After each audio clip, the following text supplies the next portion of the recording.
The goal for this video is to introduce the concept of heat capacity. So we want to start out with how heat capacity is defined. And really it is the ratio of the amount of heat added to a system, so how much heat did we put in, and how much did the temperature change.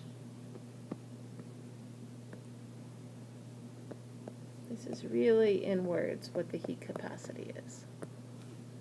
As an equation, we can write Q, which is the amount of heat transferred into a system, divided by delta T, and we define this as C, the heat capacity.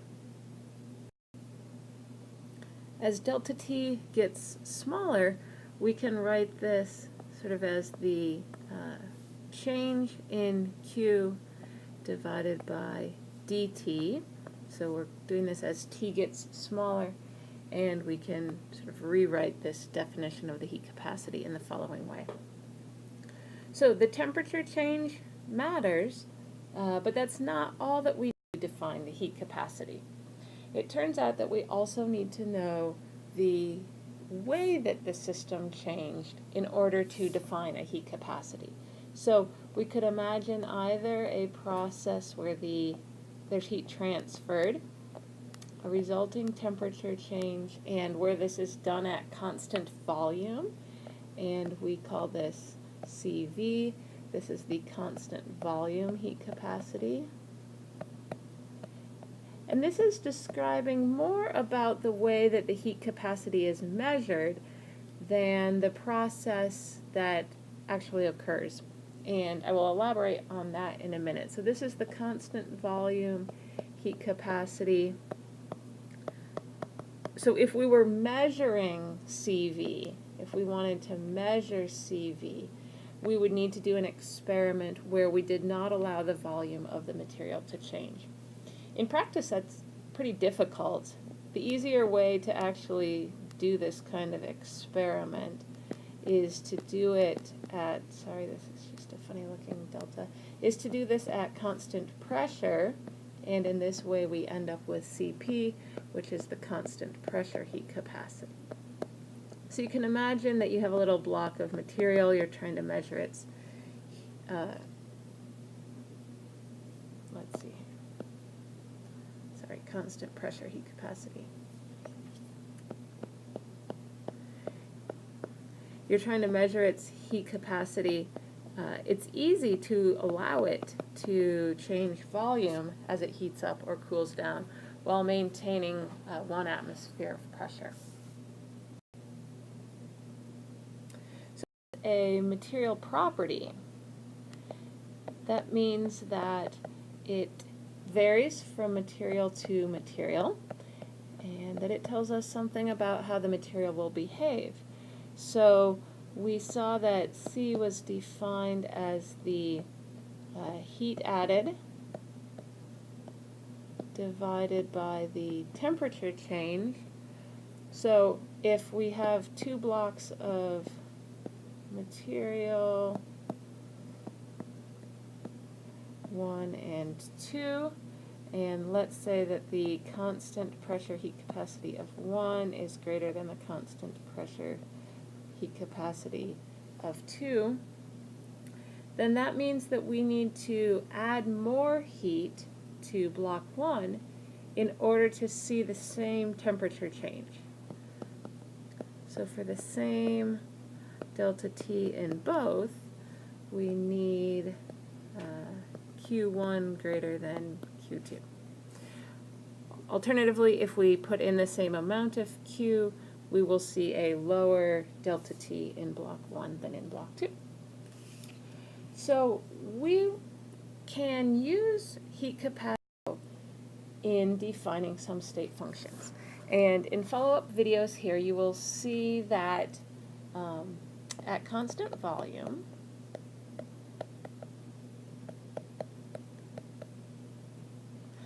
that the heat transferred is equal to the internal energy.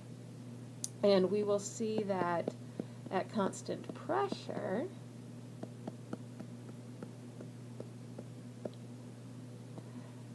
the heat transferred is equal to a state function that we call enthalpy. So we can use our definitions of heat capacity to learn something about how U and how T vary with temperature.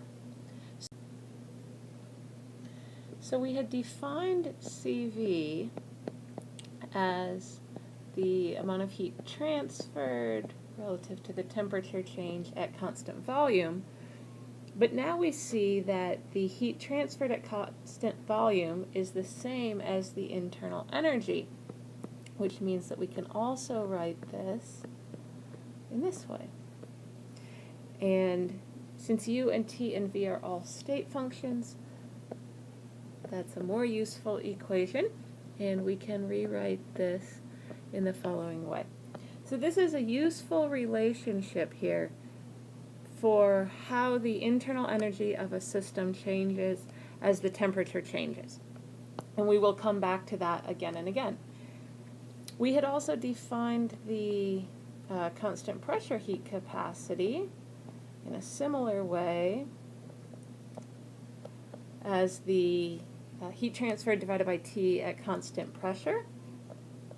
So since Q at constant pressure is equal to H, we can rewrite this in the following way. Or rearranging, we have that dH is equal to Cp dt.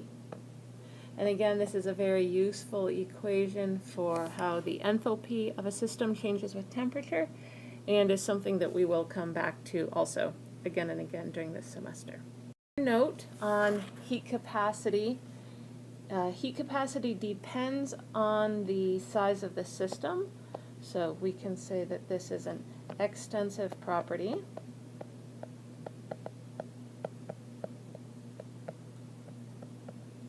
So I had been writing, whether you noticed it or not, the heat capacity with a capital C. And I'll put an X here just to indicate that this could be constant volume or constant pressure. We can, however, define heat capacity to be an intensive property. And in that case, we call it the molar heat capacity. And the molar heat capacity is really what's often tabulated because obviously the size of the system changes, and the molar heat capacity we define with a lowercase c, and these are related to each other through the relationship where n is the number of moles times the molar heat capacity, and this would give us the total heat capacity of the system. So we have those equations for enthalpy and internal energy. We had that du equaled Cv dt, so we can write it, and often do write it like this. Or for the enthalpy, dH equals Cp dt, we can also write this as n times the molar heat capacity times dt. So this is heat capacity is a material property. However, in the case of ideal gases, which is where we will be starting here, this is really a constant.